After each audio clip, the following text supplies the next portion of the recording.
Good morning, class. Yesterday we started the new chapter in history, socialism in Europe and the Russian Revolution. इससे पहले हमने कल chapter में क्या पढ़ा था? 3 काइंड्स ऑफ ग्रुप हमने पढ़े थे, एक लिबरल्स, एक कंजर्वेटिव्स और एक थे वन वाज रेडिकल्स, एक रेडिकल्स थे. आज हम पढ़ेंगे industrial society and social change. Industries का सोसाइटी पे क्या फ़र्क पड़ा, जो इंडस्ट्रीज सेटअप होने लगी तो इंडस्ट्रीज़ का क्या असर पड़ा. These political trends were sign of new time. अब देखिए, इंडस्ट्रीज़ का सेटअप होना एक नए समय का या नए टाइम की बिगिनिंग थी. It was a time of profound social and economic changes. It was a time when new cities came up and new industrialised regions develop. अब नई जो इंडस्ट्रीज़ थी वो जहाँ सेटअप होती थी वहीं पर ही लोग रहने लग जाते थे और नई नई सिटीज़ डेवलप हो गई. रेलवेज़ को एक्सपेंड करना पड़ा. Industrialisation bought man women and children to factories. अब मैन वुमेन एंड चिल्ड्रन कहाँ जाने लगे? फैक्ट्रीज़ में जाने लगे. Work hours were often long and wages were poor. अब वर्क आवर्स ज़्यादा होते थे, वेजेस पुअर, मतलब कि लोगों से काम ज़्यादा कराया जाता था और उनको जो उनकी वेजेस थी, जो उनकी सैलरी थी, उनको कम दी जाती थी. Unemployment was common, particularly during times of low demand of industrial goods. Housing and sanitation were problems since towns were growing rapidly. अब क्योंकि लोग शहरों में लोग रहने ज़्यादा आ रहे थे क्योंकि काम करना था, तो हाउसिंग और सैनिटेशन की प्रॉब्लम इंक्रीज़ हो रही थी. Liberals and radicals searched for solution to these issue. अब लिबरल्स और जो रेडिकल्स थे उन्होंने इसका सॉल्यूशन निकाला. अब यहाँ पर एक पिक्चर दी गई है, the London poor in the mid 19th century as seen by a contemporary from Henry Mayhew. ये किसने बनाई है? Henry Mayhew.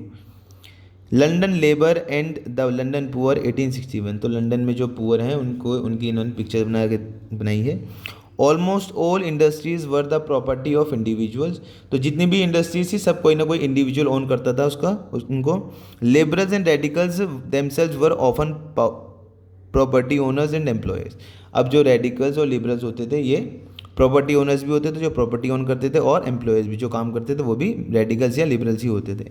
Having made their wealth through trade or industry ventures, they felt that such effort should be encouraged, that its benefit would be achieved if the workforce in the economy was healthy and citizens were educated. अब क्योंकि industry setup हो चुकी थी, लोग काम करने आने लगे, तो रेडिकल्स एंड लिबरल्स ने सोचा कि अच्छा होगा अगर जो हमारे जो काम कर रहे हैं, जो वर्क फोर्स हो, वो कैसी हो? Educated. Opposed to the privilege that old aristocracy had by birth, they firmly believed in the value of individual effort. अब ये एरिस्टोक्रेसी जो राजा महाराजा होते थे उनके खिलाफ किस में बिलीव करते थे? इंडिविजुअल एफर्ट, लेबर में एंड एंटरप्राइज में. If freedom of individual was ensured, if the poor could labor and those with capital could operate without restraints, they believed that societies would develop. Many working men and women who wanted changes in the world rallied around liberal and radical group and parties in early mid 19th century. अब जो radicals थे ये सोचते थे कि अगर जो individual का एफर्ट है उसके हिसाब से लेबर मिलनी चाहिए. अब जो लोग थे वो इनको फॉलो करने लगे कि उनके आइडियाज़ अच्छे थे, लोगों के भले के लिए ही जो भी डिसीजन ले रहे थे, और लोग इनको काफ़ी फॉलो करते थे. Some nationalist liberals and radicals wanted revolutions to put an end to the king of government established in Europe in 1850. तो कुछ लिबरल्स और नेशनलिस्ट या रेडिकल्स मानते थे कि जो किंग गवर्नमेंट है इसको ख़त्म हो जाना चाहिए. In France, Italy, Germany and Russia they became revolutionaries and worked to overthrow existing monarchs. और ऐसा ही फ्रांस, इटली, जर्मनी और रशिया में इन्होंने किया और ये रेवोल्यूशनरी बन गए और मोनार्क को हटाने के लिए रेवोल्यूशन करने लगे. Nationalist talked of revolution that would create nations where all citizens would have. अब जो नेशनलिस्ट थे वो किसकी क्या कहते थे कि एक ऐसा नेशन होगा जहाँ पर सबके इक्वल राइट्स होंगे. After 1815 Giuseppe Mazzini an Italian nationalist conspired with other to achieve this in Italy. Nationalist elsewhere including India read his writings.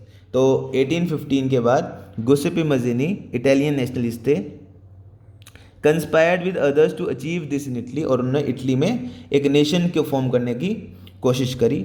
और जो और जगह के नेशनलिस्ट थे वो इनको पढ़ते थे या इनके जो थॉट्स थे उनको रीड आउट करते थे. नेक्स्ट क्लास में हम पढ़ेंगे सोशलिज्म टू यूरोप को, कैसे सोशलिज्म यूरोप में एंटर हुआ. Okay class, thank you.